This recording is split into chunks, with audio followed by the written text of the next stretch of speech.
Buonasera. We are live.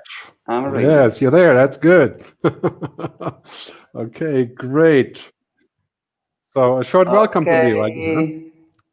Hi, Gerd. Please. Hello, everybody. I am Daniele Biagioni, and I work in the Communication and Participation Office of Modena Municipality. The municipality has got today the pleasure to have Gerd Leonhard once again this year as our special speaker for the Festival of Digital Culture in Modena, Modena Smart Life, which actually ends today after a whole week of events. So I want to thank, on behalf of the municipality, Gerd, of course, for his availability also this year, and the B per Banca for the support, the fundamental support to this event. Modena Smart Life is an initiative of Modena Municipality, but with a strong commitment of many partners, which are Fondazione Collegio San Carlo, Fondazione di Modena, Università degli Studi di Modena e Reggio Emilia, Fondazione Demo Center, and Camera di Commercio di Modena. The festival this year is at its 5th edition, and actually it is a very special edition, the first one in an all digital version. The festival would like to analyze through concrete experiences and also scientific debates the role of technology and digital transformation into all the aspects of human society. In particular, this year we have decided to dedicate the edition to the theme Network Living Connected.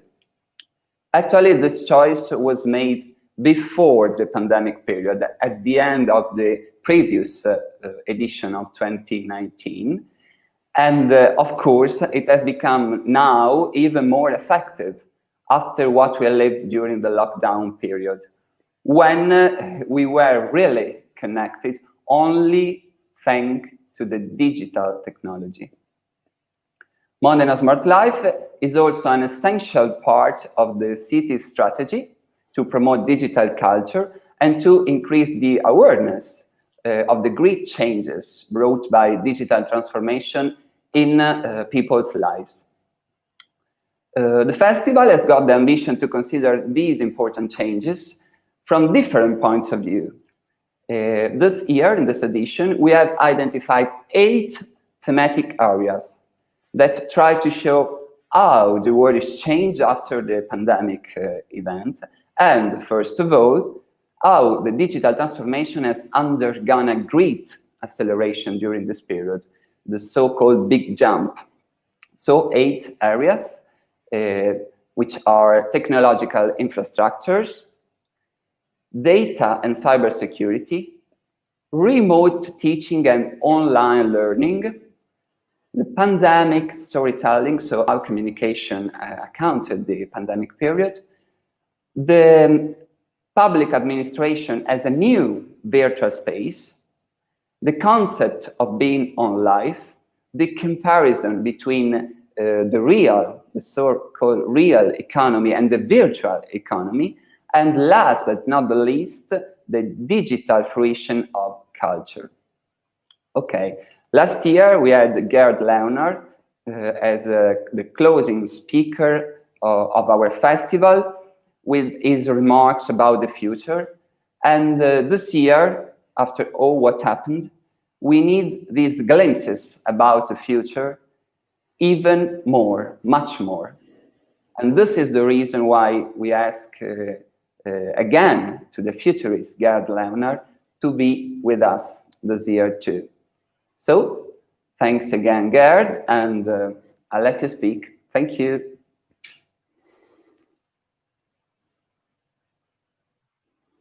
Buonasera.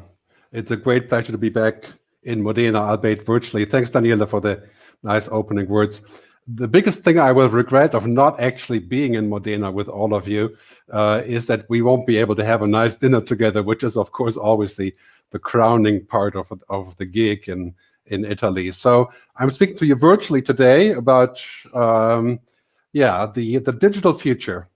I want to start with saying one thing. I think right now things are really, really pretty tough, I think, for everybody, especially in Italy. And yet, my opening statement will be that the future is better than we think. And I will explain it to you why that is and why it could be if we make the right decisions. You can use right here, if you're watching on YouTube or LinkedIn or Twitch or wherever you're watching, you can use the comment bar. There's my dear fellow futurist Soha Rashid. She's going to answer the comments, and I will take some questions at the end. And I do have a special surprise for you at the end, a gift. It's Sunday after all, right? Got to have gifts on Sunday. So that's coming right up, and let's dive right in, right? First, I think, it's quite clear we are currently on a bit of a corona coaster, right? And don't be afraid when I fade out, I will come back. It's basically the emotional stress of going up and down, and things are constantly changing. I mean, I'm in the same position than many of you. It's like we don't know what's going to happen next week. We have to turn around. We have to find strength with each other. And, the other day I had a great conversation with other futurists about how we are feeling about our speaking, where it's going. The corona coaster is here to stay, and we need to support each other. We need to figure out, I think, at least for the next year and a half, as to what is happening and where we are going. And here's a short forecast on this, right? This is from McKinsey analysis, saying, no matter how you look at this chart, it's really quite clear. It's going to be until the end of 21, maybe 22 in the Eurozone, until we have some semblance, not of normal, but of the next normal. And it's, it's really quite clear that we're in for the long haul, right? This is an L shape, regardless of the vaccine. And the economic recession will be felt in the next years. I think if you're a millennial, around 25 years old, some of you may be online watching this is a very big event. It's not like the financial crash. It's not like Fukushima. It's not even like September 11th. I think it's a huge cut and also a huge opportunity as we go into this future. I mean, basically, COVID-19 has been a giant accelerator for technology. And most of that is good. Not all of it is good, but take a look, right? Remote working, yeah, all of you know what that is. Telemedicine, that has exploded. People go to the doctor virtually. E-commerce, online entertainment, remote learning. I mean, basically, technology is the winner of this whole crisis, where we're meeting through here. But does it mean because technology is everywhere that we're going to stop thinking about actually coming together, hugging each other, having food together? I don't think so. I think these are hybrid approaches that we're going to see in the future. Very, very important that we don't give up on this. This is probably going to come back in some way or the other. But as CEO of Microsoft said the other day, Satya Nadella, we have seen 3 months, in 3 months, the innovation of in 6 months, the innovation of the last 3 years, right? I mean, the amount of transformation. Consumers have changed everything in their life: work, shopping, learning, live at home. The list goes on. You can see it here, right? It's basically, when we look back, we probably have never changed as much as the last 6 months as to how we do things. I have a neighbor who's 75 years old. He didn't even know what Uber was, the taxi service, the on-demand service. And the other day, he keeps telling me that all he eats now is Uber Eats. It's like, oh, yes, okay, this is how we're changing, right? It's a different narrative, different story.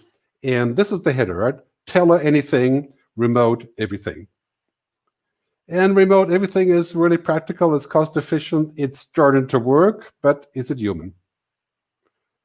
I think it's heaven and hell at the same time. If you do a lot of Zoom calls, you know what hell looks like when you're sitting on that all day, looking at the green light, trying to come up with a fancy hat that you can put on, which you can now do on Zoom. But I'll spare you on that one. But it's, on the one hand, it's a great thing. We all love it. But on the other hand, we're saying, I can't actually meet with real people. And this may also be a question of age, of course. I think if you're 15 and a gamer, this is what you do. Right? But yes, we have to be a little bit careful about this. And, the world is, to an extent, upside down. Right? Things that used to matter are impossible now. If you like cruise ships, that's over. If you live in Venice, they're not coming back. Sorry to tell you. that there is no normal. We're not going back to normal. And we don't want to go back to normal. There were many things about normal that weren't so good. Right? Inequality, economic distress. And, of course, Italy has many normals that in the end, we all agree that probably need fixing. I live in Switzerland, and we can say, yeah, we had a good normal, but the future isn't going back to this. I'm sorry to tell you, but there will be new normals, and we're going to live in a world of pivoting, right? Great American word. Right? We're turning around the ship. Tourism, agriculture, right? Everything is turning around. I mean, this is basically a time for us to reinvent ourselves. Tourism is the hardest one, clearly. I think Italy has great cards here, however. I'll talk more about that later. But the same goes for live events, conferences, rock concerts, movie theaters, airlines. You don't want to be in the shoes of airlines now. Automotive sector, that's right around Modena, that whole area north of Modena. And between Milano and Modena is, of course, where all the big brands are, the manufacturers, and last not least, the fashion industry. Right? We have to think about how we can do things differently, because a year and a half of adaptation and then a different consumer, a different mindset. And how are we going to go virtual without losing our soul, right? Our reality, our what we are and what we stand for. I mean, you can't eat on the internet, right? That's a very big deal in Italy. So, but here's some examples of adaptation, invention, pivoting. Here's the DJ that plays a concert, basically a drive-in concert, very popular in Denmark, also the US. Here's how people eat now, right? I hope not in Italy. I would find that pretty strange, but people do that. The Tour de France went virtual. Here's a hotel that is renting out their rooms on a day rate, not for getting together, but for working from home, so to speak, right? Very smart idea. Here's myself now going virtual. This is what I do now. I show up on the screen. I think I look better in reality than that. And here's something really interesting. I want to actually play a short video for a fashion show from Jacquemus, is called the fashion brand, and this fashion show is happening in a cornfield, right? In a field of wheat, so people can keep their distance. Check it out. I mean, ingenious idea about pivoting and making something new out of this. So here's a short track with this. I mean, it's mind-boggling, the inventiveness of this industry sector. You may have seen this, and you can see it on the FF channel on YouTube. But so people are sitting there and enjoying the cornfield, and of course the models. But hey, what a great idea of pivoting, right? We're going to have to do more of that. What is your cornfield that you can go into in the future if you make cars, if you're a manufacturer, if you're in tourism, if you're a city? City of Modena is looking at the right approach here, and I really appreciate you putting me up here for this virtual conversation. So here's the hard part, right? Everybody's seen this. This is not new, but yeah, tourism is going to really suffer through this, cutting back international tourists, of course. But there are solutions, right? Here in Switzerland, we're localizing tourism. We're coming up with interesting packages. We're reaching out to neighboring countries. There's many, many things that we can do. Of course, I don't have a ready-made solution for this, but I think, Italian people are ingenious. Of course, people in general tend to be ingenious in the tourism business and in restaurants, and I think we'll find a way forward here. So, generally speaking, we are in a world of VUCA. Right? You may have heard this before. Volatility, uncertainty, complexity, ambiguity is used in the military a lot, which I don't usually quote, but hey, makes sense here. That's our future. Right? And how are we going to do that? Well, I think we have to what I call flip the VUCA. Right? Turn it around. We have to be fast, velocity, unorthodox. Hey, that's something Italian. We can think about that. Co-creation, and the good old American word, awesomeness. Come up with great ideas. Now there's companies inventing things that work only because of this crisis. I mean, Airbnb is now doing virtual experiences. I don't know how that would feel, but hey, think of that idea as sort of a flip in the VUCA exercise. So this is something just to take home as a way of approaching this crisis. Whatever you do, try to co-create, come up with ideas, do new things. And 3 headers here: unorthodoxy, the most important, new ideas, things that you haven't thought of before. Ingenuity, inventing stuff on the fly. I think Leonardo da Vinci, right? I mean, you invented what, 5,000 things? Courage. And that's what we have to give each other. We have to encourage each other to get through this, because eventually something better, a better future will emerge, not back to the normal. So let me talk about the key topic here of my presentation. The great transformation, technology, humanity, what does it mean? I mean, we're moving into transformation and hyperdrive, right? And the things that used to be on top, cars, traveling, flying, cruise ships, right? Again, big deal. It's moving to the bottom and vice versa, right? The things that are on the top now, what are the important things on the top? Well, education, remote learning, energy, the state, right? Of course, anything to do with health and wellness and food, that has all moved to the top, right? And we're looking at a whole different world now. Our priorities have changed. And this is very challenging, but it's also a giant opportunity to finally reset, for example, to a green economy. We have learned to cut back because of COVID and to make compromises. Are we going to do the same for climate change? And is that a ticket to our future? The World Economic Forum says there's hundreds of millions of new jobs in the green economy. I tend to agree. We have to make the right decisions. You know, we have to use this transformation as a catalyst. So there's 4 winners. Yeah, well, actually, that's 5, but I'm going to just list 4 here. So 4 winners of the current crisis that are going to continue to win on the stock market probably, but also in general, big tech, right? Everything is about tech. So it's actually too big tech. I will talk about that shortly, what that means. Big health, hundreds of billions, if not trillions of dollars, euros, are moving over into the healthcare space. The vaccine, bioengineering, biotechnology, convergence of biology and technology. And that's going to be a very fruitful place to work in. We're going to reallocate money there. We're going to drag the social sector into this. And America will finally, maybe next year, really have a public healthcare system. I'll talk more about that in a minute. That's of course, a hopeful angle. And big state. Well, lots of people don't like big state because it feels overbearing. But this is what we have now. When we have to find the state politicians that we can trust. Now, there's an oxymoron. Here in Switzerland, we trust the state. It's going really well. But think about Brazil. You know, people don't trust the state. Americans, Italians, well, there's a debating point for later. But big state is everywhere. And I think big green is the ticket. Right? I mean, if you're in the business of sustainability, renewable energy, sustainable vacations, tourism, ecotourism, I think this is where we're headed, like really quick. And in Europe, we're using the COVID crisis to think about this, how we can actually address climate change. Many countries, it's the opposite. Brazil or India, they're saying, basically, okay, we have bigger things to do now than to also think about climate change.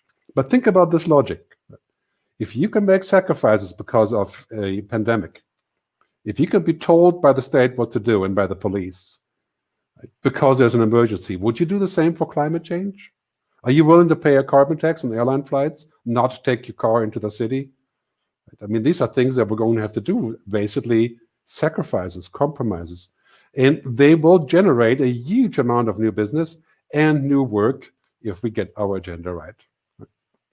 So, as a Star Trek fan, of course, we're going basically warp drive into the future. I mean, we are in a situation where it's not just fast anymore, it's mind-boggling fast. And we have to get used to this. Basically, my kids will live in a world that's going to be so exponentially different. They will live to be 100 on average. The kids of my kids may live to be 120. I mean, think about this for a second. Exponential change, 4, 8, 16, 32, every 12 months, a leap. I mean, the world in 10 years will be more different than the world if we go back 100 years compared to today. Right? I mean, the changes we're going to see, that we have to be aware of them, and we need people with wisdom to be our guides. Right?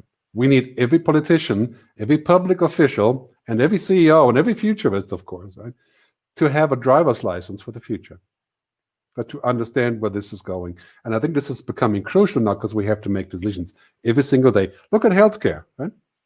I mean, the combination of data and science and analytics and maybe AI, can we do better with healthcare? Can we actually make it healthcare, not sick care? Can we prevent diseases? Can we customize and personalize Medicare and medical devices? Can we use better diagnostics, cloud biology, better food? Yeah, of course we can. And I have great hope that the convergence of technology and biology will create a healthcare system that is affordable and that is accessible, and that will also deal with the digital divide. Now that's, of course, going up. telemedicine and telehealth. I foresee a time in the future where 80 to 90% of doctor visits that we have today are no longer needed, because we can do it through devices like the Apple Watch, but there are many other devices apart from the Apple Watch. But we're going to see a huge explosion here in the next couple of years. Working from home, same thing. This is going to explode. Not everybody has a fancy setup like this. I think the reality is probably more like this, right? Where we're saying, oh my God, I have to do double duty. And this is, I'm sure, quite familiar with you. But here's the good news, right? We're going hybrid as far as work is concerned. Work from home, work from home, work from the cafe, work from the beach. What I've always done, really. Right? Maybe not work too much, maybe work less. But human relationships, age to age, human to human, in the flesh, in the meat space, as some people call it, I have a good laugh about that one, are becoming more valuable. Just because we use these devices doesn't mean we are going to forget what it's like. Yeah, these are tools. We're going to use the tools, and we're going to go hybrid. If you don't know how to do that, you'll be in deep trouble. But things like education, yeah, we can learn things online, but really the learning happens between people when we get together. Why people go to MIT? Why do they go to MIT when they can watch all the courses online? Because of the experience. Keep in mind, when we think about working from home, the way that the human brain is wired, right? Experiences, relationships, engagement. As long as we're human, we're going to look for that. Right? And that's, by the way, a great ticket for tourism, the future of tourism, just to lean back to this. So we are in an amazing time, right? The largest technological transformation in human history. All this stuff being invented at the same time. I think this is really exciting, possibly overbearing, but talk about overbearing. Take a look at this one. 2050, many of my colleagues like Ray Kurzweil say, we're going to reach a point to where machines have potentially the same power possibilities than us. Whatever that means, I don't think machines will ever have emotional intelligence or exist, right? And that sentience or sapiens, wisdom. Right? But they will be pretty damn smart, and they will do many things for us. And in 2050, we have to be ready. We have to think about what that means and what we want them to do and what they should not do. Probably that's a much more important question as to what they should not do. So here's my key point on technology in the future. I think we will have all the tools we need to solve practical problems: water, food, energy, disease. But will we have the wisdom? Will we make the right decisions? That is the key point. We have the tools, but hey, you can use a hammer to kill somebody, or can use it to build a house. I can use AI in the future, not me, but people can use AI to kill people. And so what are the rules and social contracts governing all of this? We have to put a lot more energy into that and not just say, well, we're going to use this because it works. That will get us to the very same point that we're at right now with Facebook. Just as an example, what used to be good has now become an AI-driven marketing machine, a data engine, where we are the content. I left Facebook 2 years ago for that very reason. I'm not going back, and I think it's becoming unethical just to actually, be part of it. So anyway, different discussion. We'll take more questions on that later. Yeah, here's an important point: putting the human inside. We should always have humans in the loop. We should always make sure that it's the human benefit that counts, not the monetary benefit. That's not the same thing. Right? There are other human benefits that are not about money. We should make sure the combination of people, planet, purpose, prosperity, purpose being the key word here, that is becoming the future of technology. So exponential technological progress brings up an important question. That question is, well, yeah, it's great, but is there such a thing as too much of a good thing? So enter my friend Elon Musk, parenthesis. Right? Elon has invented a thing called the Neuralink, which he demoed the other day with pigs. Basically an implant in the brain that sends out signals where the pig can be communicating and, so to speak, also control their limbs. It's meant to help paraplegics and so on, but it's a long story. Let me play the short clip for you. I think you'll find it quite entertaining. And then after that, a short quote from Elon Musk himself.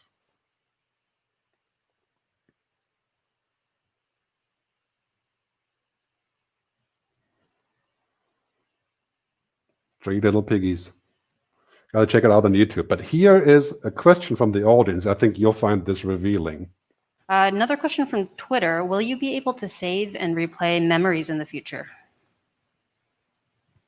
Yes, I think in the future you will be able to save and replay memories.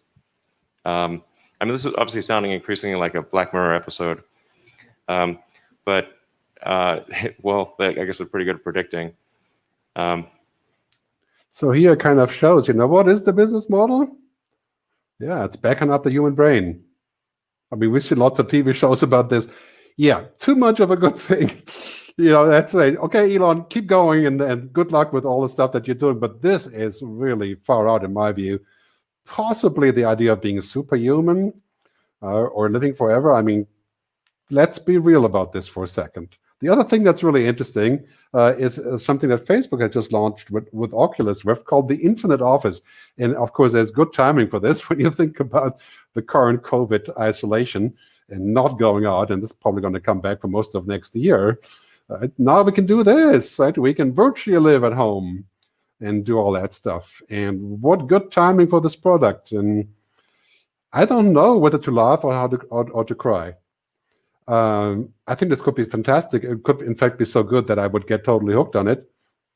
And I think a lot of people feel that way about virtual reality. But where's it going to take us? Eh? And I think this is my hunch of where it's going to take us. Right? It's going to take us to a place of constant evolution where we are no longer capable of functioning without it. Right? Where we are so networked that we can't get out of bed without the connection. Then you're going to end up with a great show on Amazon called Upload, if you can watch it on Amazon Prime, that does exactly this story. But we had to think about what that means. Marshall McLuhan, the famous media theorist and also futurist, of course, great influence on my work, he said, we shape our tools and thereafter they shape us. That was 60 years ago. I don't want these tools to shape me. I don't know about you, but I'm also going to put a second quote here from Marshall. It says, all extensions of man and woman are also amputations. When we add something that makes us more powerful, we also remove something. And what would we be removing when we use virtual reality all day long? Well, it's kind of like what our world would be really boring afterwards. It's kind of like a giant expansion that amputates pretty much everything else. I think we need to be very careful about this. We need to use it for the benefits, health, technology, medical. Right? But how about the things that are too much of a good thing? Great show on Netflix, The Social Dilemma. Okay? It's available in Italian. Here I want to play a short sample so you can see it. Questo è quello che ogni impresa ha sempre sognato. Avere la garanzia che se viene inserita una pubblicità avrà successo. È così che fanno affari, vendendo certezza. Yeah, they sell certainty, right? Selling certainty. That's what technology does. Take a look at this movie. I think you'll be quite impressed. I really think we need to do this, right? We need to make sure that every person that is involved in making those decisions, especially in social media and other media, right, has what I call technocratic oath. It has to give us a technocratic oath, like a doctor, right, who gives us an oath to do the right thing and to always look out for the benefit of his patients. Who's looking out for the benefit of the users? What is the oath? Right? I mean, clearly we're going to need responsibility. We need a Hippocratic oath for technology. Right? We need to think about something like a council of ethics, right, that is beyond the business purposes. And I've suggested this in my book, which is available in Italian, but I've done that for years, and finally we have some. We have one in Singapore, we have one in Denmark. Maybe we should have one in Modena and in Italy at large. Right? What is ethical technology? This is going to be an important question because right now technology is so limited still by what it can actually do well. But 10 years, the sky is the limit. This is a big question. Not what we can do with technology, but what do we want to do? Right? Great quote here from Tim Cook, CEO of Apple, right, who says, technology can do great things, but it does not want to do great things. It doesn't want anything. Technology is neutral. It doesn't have an agenda. It has code. It doesn't live. Right? If we want something with technology, if we want to have a good life, in the future, if we want equality, if we want to live in an equal country, if we want to solve problems, we need to make our own decisions. Right? We need to inject ethics. And what makes it worse is that technology is basically everything now. I mean, technology is eating up all the other industries: telecom, banking, financial services, healthcare, pharma, transportation. Everything is becoming technology. Right? So imagine what will happen in 10 years when technology is up the exponential scale another 10 steps. We're talking basically in the neighborhood of 500x and 10G and 10 billion people on the internet. We're going to need to think about what technology is supposed to do and what it's not, and what are its limits, and we have to ask why, not just how. Today we're saying, well, how does it work? How do I get my movie to stream properly, or how does 5G work, or any of those things? But the future is going to be about why. Why are we doing this? Is it good for us? And who's in charge? Is it the users in charge, or is it the platforms in charge? We're moving into the future, what I call the mega shifts. It's a big topic in my book. You can actually download the 3rd chapter of my book for free at megashifts.digital. Not to promote the book, this is a great resource, and it's available in Italian, megashifts.digital. And so all of these things, automation, robotization, cognification, smart machines, the stuff that we talk about every day without getting too geeky and meme slinging here, right? This is going to explode. I mean, basically, the world is going to change more in the next 10 years than the previous 100 years. And it's technology that drives it. But technology drives it, and ethics defines it. It's the why question. The purpose is what defines it. That's what should define it. Today, we also have this question a lot where we say, well, we're defined by the fact that it's just working, right? So it's working, I'm happy. But we have to go further. When we think about technology like smart machines, so-called thinking machines, there is no such thing as a thinking machine. Right? Smart machines, yes. Read Stuart Russell's book, Benevolent AI, I think it's called, or human whatever AI, but just look at Stuart Russell. Great book about AI, when he talks about what AI actually is. Right? It is not like us, it is what we are. Right? We are in a universe of many things that we do, like foresight, curiosity, purpose, passion. Can you imagine a passionate computer? That will really take us into science fiction. Right? Critical thinking. I mean, a computer can't think about what may happen in the future apart from, of course, projecting and using numbers, but understanding, wisdom, context. I think maybe in 30 years we can get there, and that's the scary part. Until then, this is what your kids have to learn, right? Your kids have to learn, purpose. Right? I mean, if you have kids, you got to teach them about passion, about imagination, about curiosity, right? About critical thinking. And this is the people that we should hire. That's our future. Our future is not to compete with machines on facts and logic. Right? Our future is clearly this. It's about existence. Right? It's about sapience, wisdom. And, a lot of in my work, I use this term called phronesis, right? Which is practical wisdom. Applying wisdom to what we can solve. I think humanity on top of technology. So I use this topic a lot, when I speak about humans and machines. We have to get away from this concept that we need to gear up to compete with machines. I call that machine thinking. Or dataism. Everything is driven by data. We're not machines. I don't believe we are machines. Some people do. Hence, I don't believe that we would be upgradable and that we should upgrade ourselves. Let's talk about, as we move on to the final part of the presentation, well, the next 2 hours, just kidding, about geopolitics and what's happening here. Right? I mean, to put it in a sort of very simplified way, we're living in 3 worlds now. The American world, which is extreme capitalism. You can see how far that has gotten them. Corporate capitalism. Right now, edging towards civil war. I used to live in America for a long time. This is a tough one.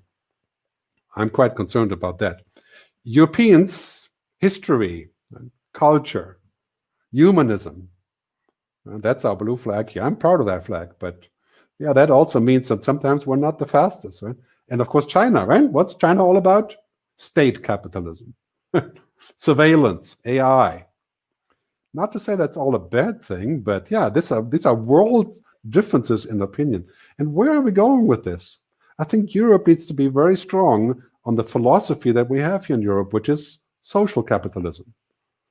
And I'm so glad that the Commission is pushing this agenda, finding solidarity with Italy. Yes, I know many of the terms may not be to everybody's liking, but God, has the Commission turned around? Has Europe turned around?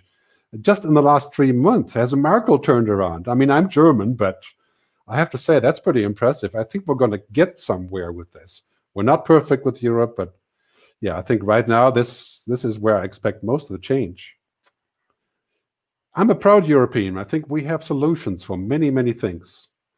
What we don't have is sometimes the vigorous enterprising spirit and the pioneering that you have in California and the huge amount of control that people have over data and populations in China.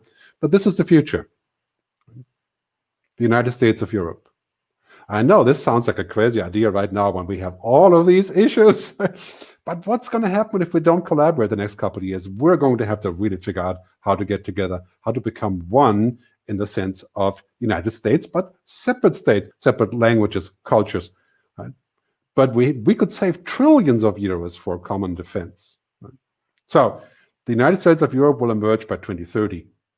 And I'll talk to you again about that when it's time. Hopefully that part of it will be trackable. Talking about America, what a mess. Right?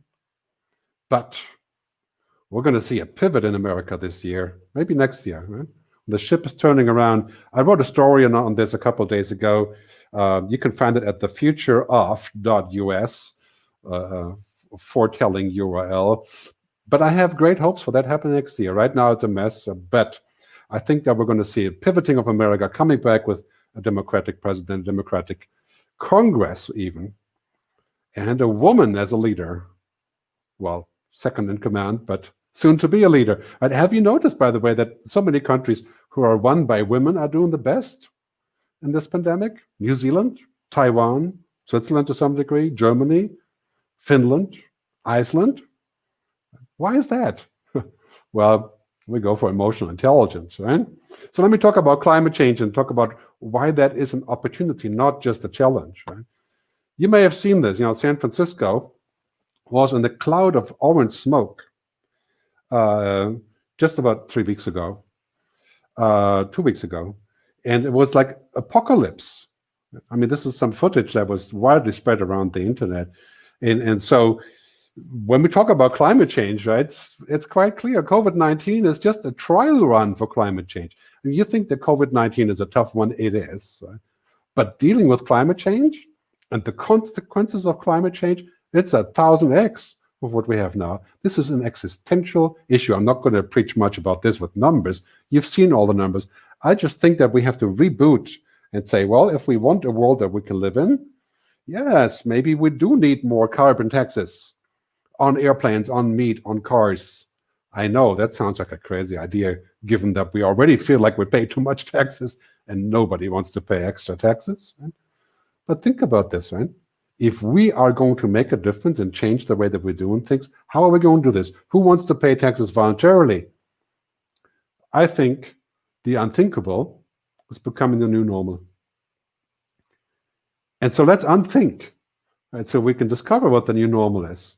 And this is happening all around us. I mean, the unthinkable is that the state is going to tell me that I have to wear a mask to go to a restaurant. That was like a year ago, that would have been Japan, but voluntarily. Yeah? And today we're accepting it because it has to be done. Similar things are going to happen right here with what's been called the circular economy. Right? This whole concept of giving back, and not just recycling, generally speaking, but giving back materials and putting back what we have taken. And taken the externalities and using those to replenish them. I mean, clearly, I think the circular economy will be the economy, will be all of the economy in 2030. So if your business model includes circular economy and sustainability, I think you're on the right way there. Now, clearly, we're looking at these three different tracks right now, the waves of change. Public health and COVID, climate change falling right after that. And the third big wave is the rethinking of the economic logic, a sustainable capitalism. And this is all shaping up right now. I mean, these are giant opportunities for our well-being, for our future, and also for prosperity. They create jobs if we set our minds to it. These are challenges, these are opportunities. They are both at the same time. They are a crisis that we can't waste. To get our world going again, we have to step in the right direction and do this, right? We have to go to a new narrative. And this is what's important. That new narrative is this one, right? By investing in food, land, infrastructure, into nature. What the World Economic Forum has researched is roughly the same money that we're spending globally on stimulus packages, 2.3 trillion. If we spend a little bit more than that, we can create 390 million new jobs by 2030. By putting the money in the right place, by making the Green Deal the center of everything. And I think this would be amazing for Italy. I mean, there's so many amazing companies in Italy that are already following in this direction, that are already pulling everybody in this direction as well. This new narrative is going to be crucial, I think, for our future. Two stories here. On the left, technology.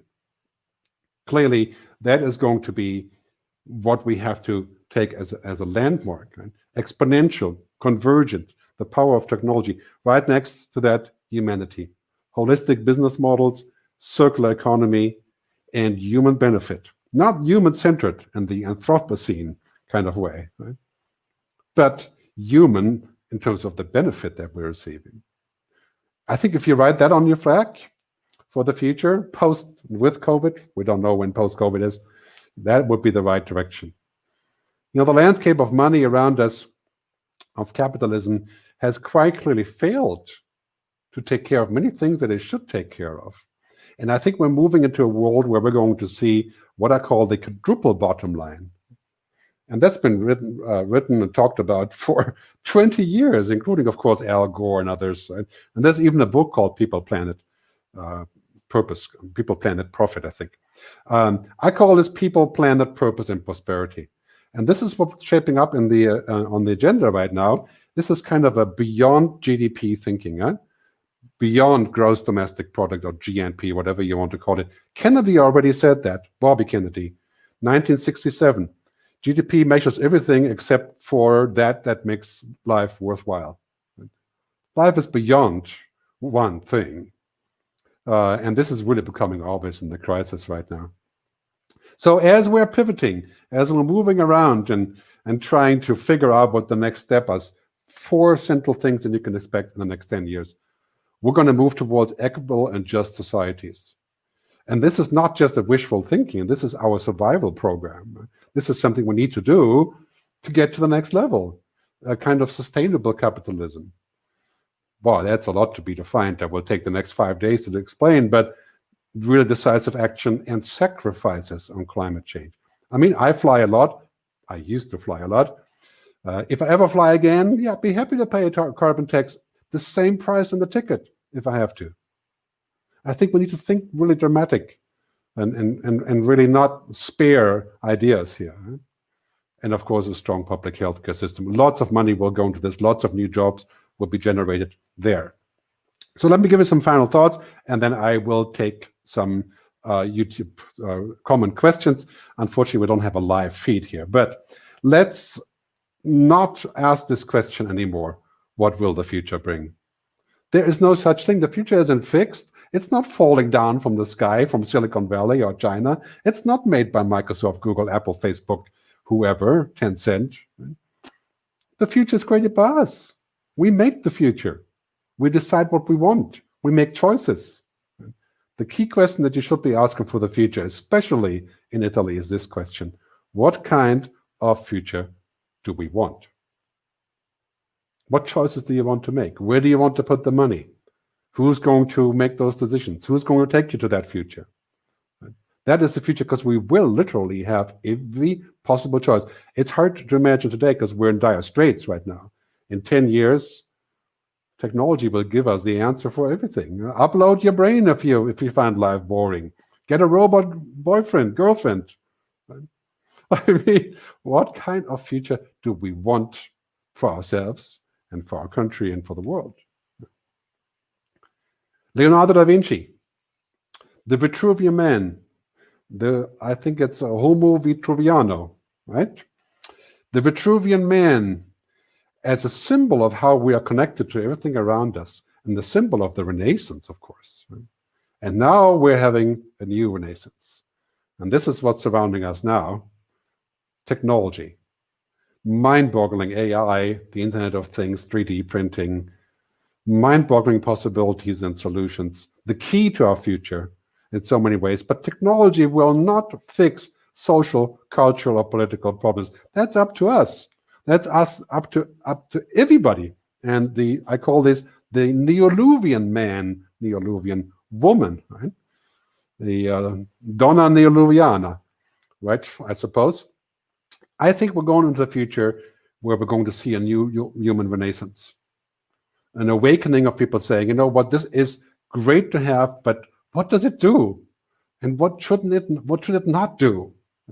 I mean, let's be honest about this. You know, we all want to achieve combinations of people, planet, purpose, and prosperity in different levels.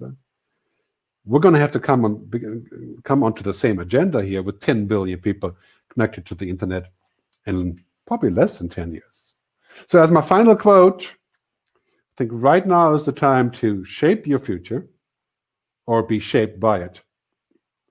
And this is a great opportunity for a reset, a great transformation that we're seeing around us right now. So thanks for your time. I know it's been a hairy ride, especially in English. We do hope to have the Italian translation up. I'm going to put this on my YouTube channel. You find this by just going to GerdTube, G-E-R-D, tube.com. I think that's where I am right now. If you are streaming, you're on GerdTube on my YouTube channel. And you'll be able to actually look at the Italian translation in a few days. And of course, the English original. I have a very special gift for you today. Can't give you the Italian book. You have to buy that. I'm sorry. Tecnologia Umanidade, or whatever. Sorry about that. But something along that line, Technology versus Humanity. And here's my giveaway. If you go to this web address, which is my website, futurisgerd.com/Modena, the first 50 people before tomorrow morning, only good for today, get a free ebook version of my book. That's my gift for Modena. And now that I've had all your attention, I told you what I want to tell you, I am going to just talk about the question that you may be having. And of course, it's not supposed to be that slide here. So let's put this back on here. So anyway, so let's get some questions. We have about 10 more minutes left and comments here on, okay. So Elena, thanks. Was Karl Marx right? Socialism will follow after capitalism. Well, let's put it this way. I think there were many things in Karl Marx's writing and theories that were right, but applied wrong. I strongly believe that some of the ideas behind that whole movement that obviously failed are being pulled into the future, into the present, right, in this shape of what I call social capitalism. And whatever we are going to end up calling is components of collective well-being have been talked about for hundreds of years in all different systems. And the key question that I get a lot from people asking this question, do you believe that humans can actually do the right thing? Do you believe that we're actually good? Or are we actually bad? Do I have a utopian worldview or a dystopian worldview? I think that humans are essentially good. I think we can achieve that given the chance. There's a great saying by Winston Churchill, who applied it to Americans. He said, Americans will always do the right, you can count on Americans to do the right thing after they have exhausted all other possibilities. And it's kind of like that with us. You know, I really do believe that we can get there and that we have to make the right decisions and come together and find the common goal. So, Daniel Peekaboo, hey Peekaboo, wherever you're from, in this moment of uncertainty, which kind of factory or what, now you've moved up, or economic activities would be right to invest in? Well, clearly I said it earlier, big tech, big health, big state. Well, that's not really a stock. That's more like a something that's a result of technology also. And of course, big green. Absolutely divest from fossil fuel as quickly as you can. That is my advice. We're moving to a green world. Invest in healthcare, invest in biotechnology. I mean, there's so many interesting things happening. First of all, invest in yourself, in the skills of the future. Ultimately, invest in your kids. Our ultimate job will be to be more human, or to be human. And that is an investment that we have to make. So I think many, many new things will happen, but we're seeing the end of oil within 10 years. Oil as a fuel source is going away, and as a business. Probably not in 10 years, but within that 10 years, you'll see it evaporate as a true driver of the world economy. We're leaving the fuel economy behind, the fossil fuel economy. We're moving to renewables. So lots and lots of really interesting opportunities here. So here's a question from Professor Julian Alberto Montes. Montes, how citizens in Colombia can contribute to shape the future for our country? Well, let me say this about Colombia. I was there last year and a few times before. I'm impressed how Colombia is already shaping its future in many more ways than some countries in Europe have. Especially, I was in Medellin. I was really impressive how that turnaround has happened there. And I think this is a global agenda, obviously not just a local agenda, but the main driver of this is going to be political representation of making sure that we design our future correctly. I think this is the primary driver of decision-making in our policy. If you have the wrong policy about technology, the wrong policy about energy, then you're stuck with what you see in America now, right? And that is not going to last, but I think it may get worse before it gets better. And so what I think we can do is to bring this forward, to have debates, to have events, to drive this agenda, which, these days, every future agenda is a political agenda. Because everything that we talk about has to do with governance and with wisdom. Right? So I think this is something that we can offer as in this sort of movement towards a better future, not to go back to the old future, but to go back to a better future. Henrik Olsen, has there been any advances in tech, in healthcare, like with neurological diseases and mental illness as well? There has been a mind-boggling amount of advances in healthcare. I mean, artificial intelligence is now used for drug discovery. Rather than doing the experiment in the lab, we do it in the cloud. And the AI says, okay, we have 150 trillion responses on this possible, we simulate it, right? A digital twin, it's called, right? I mean, and drug discovery is crucial. And why do you think we have this pandemic, the response to the pandemic in terms of the vaccine so quickly? And hopefully we can hope to have it next year because of technology. And why don't we have 100 million dead people? We have about 2 million dead people now, which is very sorrowful. But yeah, other epidemics, we had 100 million. That's because we already have these technologies and we have data and we can collaborate, and science is coming back as meaningful. So, I mean, in terms of biotechnology, yeah, reading our data, analyzing it, Human Longevity Inc., yeah, check them out on YouTube. Not to endorse anything in that regard, but yeah, I think quite clearly the convergence of technology and biology is happening now. In 10 years, we're not going to take pills for cholesterol or statins or, and not even diabetes, right? And we'll be able maybe to prevent cancer, not to heal cancer. Right? Those are giant steps forward. We're going to have to allocate the right money. We're going to take the money out of military in many countries and all the things that we're wasting money on and put them into healthcare, put them into green development, put them into new ways. And clearly that's going to be a giant boost for work. So I'm quite hopeful about the future of work on that note. We just have to rise above the machines. The machines will do all the routines and will do everything that's not a routine. And that's how it's always been, really. We have to adapt. We have to pivot, as I was saying earlier. Right. So Emily Dotelso, thanks for your question. How do you think human relations will change because of the technological revolution? Well, that's a complicated question. Yeah? Like I said earlier, relationships, engagement, experiences, we are existent. Right? We are not mere machines. People would argue that. I argue that we're not. We have a spirit, whatever that is. Right? I'm not religious, but I think there's something here that is beyond data. And I think as long as we are not going to modify ourselves to become superhuman and to become a machine, like Elon Musk seems to be suggesting, then I think that's going to prevail. Will human relationships change? Absolutely, they always have. I mean, when I get to live to be 120, that changes everything around me.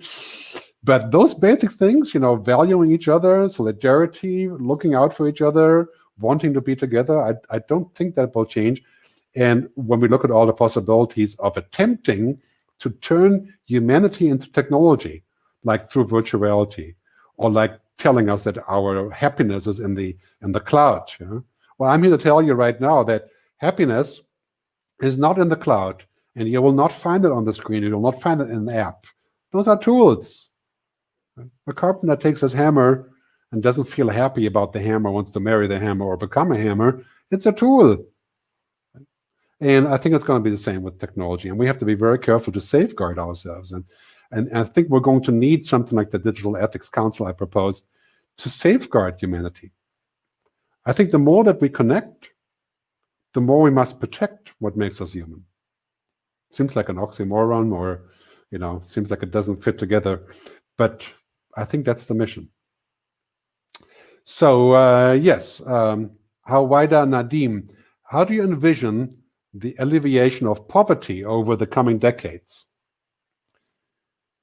Well, you really have some tough questions for me today. The alleviation, getting rid of poverty, is not being driven by technology. Technology has driven some of it in the past by making it easier, for example, to go online or to use a mobile phone. And we have risen around the world. Poverty has declined. If you're looking at Max Roser's numbers or Hans Rösling presentations, people don't talk about that. Poverty has declined, especially, for example, in Brazil. That's going back now. And the real alleviation of poverty is distribution of money, equality.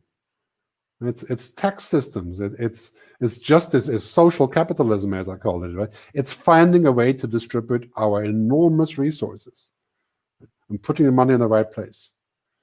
Clearly, poverty and inequality are also drivers of crime and terrorism. So that is a huge thing that we have to solve. So what we need there is wise policy and using technology in the right way. There's no app for resolving poverty. That's something that we're going to have to do. And digital divide, right? The great example. If we're going to have healthcare devices that help us to stay alive longer and monitor us, they shouldn't be $1,000 like the iPhone. Maybe some of them should even be free. When there's a vaccine, of course, it should be free. So those are all big questions, I think, societal questions that we need to ponder and vent. So any more questions? Okay. Okay, do you have any more questions? We are at 56 minutes. I think you can ask more questions here when the stream is over. But in the meantime, get your ebook. Also, take a look at my films. I think you will enjoy my films. One of them is called How the Future Works. And you can find that on howthefutureworks.tv, about how the future hangs together. Also a movie we made on AI. Yes, I know I need to stop. It's called We Need to Talk About AI. So you can go to weneedtotalkaboutai.com. You'll see the movie. Thanks so much for tuning in.